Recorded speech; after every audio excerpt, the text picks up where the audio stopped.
في معتمدية رمادة وفي منطقة كمبوط تجربة رائدة لشركة أهلية أحدثت مؤخرا في هذه المنطقة، قامت بإنجاز تدخلات نوعية في المجال الفلاحي وإنتاج الأعلاف والحبوب المروية. في هذا الحقل الشاهد التجريبي الأول وجد كل المساعدة من مختلف المتدخلين الفنيين وطنيا وجهويا. احنا كشركة أهلية قادمين على 4 هكتارات زراعات علفية، فلذا قلنا نبدو بالهكتار الأولاني باش تجربتنا تكون بعتلي أقوى.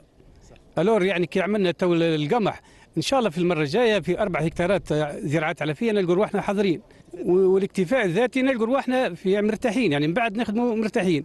والقمح زاد لقيناها حاجة يعني باهية تنفعنا كشركة أهلية، منفتحين على الفلاحة كلها، يعني كتربية أغنام، زراعة أعلاف، زراعة قمح، زراعة جملة. بدينا تجربة الزراعات الكبرى مع المعهد الوطني للزراعات الكبرى والمعهد المناطق أهلة حتى تتمكن الشركة الفتية باش تنمي الاقتصاد نتاعها وحتى الأعلاف نتاع الأغنام وتكون حلقة معناها فلاحية مكتملة في الجهة الحزمة الفنية اللي وقع متابعتها بالحقول التجريبية بمعهد منطقة أهلة في القرضاب تطاوين. نجاح هذه التجربة التي قامت بها هذه الشركة الأهلية وعديد المستغلات الفلاحية الأخرى في معتمدية رمادة وغيرها من مناطق ولاية تطاوين جعلت من الجهة جهة جالبة للاستثمار في هذا المجال. انخراط الشركة الأهلية في المنطقة السقوية برمادة هو عينة على الانخراط الفعلي وعلى بداية العمل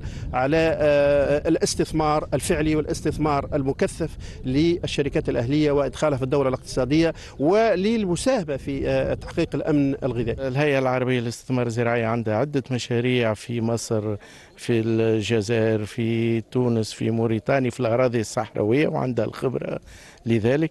ولهذا احنا جينا أيضا نشوفوا إمكانية تشجيع الفلاحين في إعطائهم كل المدخلات لإنتاج الأعلاف وتأمين الأمن الغذائي في البلاد التونسية. هي تجربة أولى نوعية بمعتمدية رمادة لإنتاج الحبوب والأعلاف من قبل شركة أهلية، من المنتظر أن تتدعم بعديد التدخلات الأخرى حتى تكون هذه الشركات الأهلية آلية ناجعة لتطوير المسار التنموي في ولاية تطاوين وفي معتمدية رمادة على وجه الخصوص.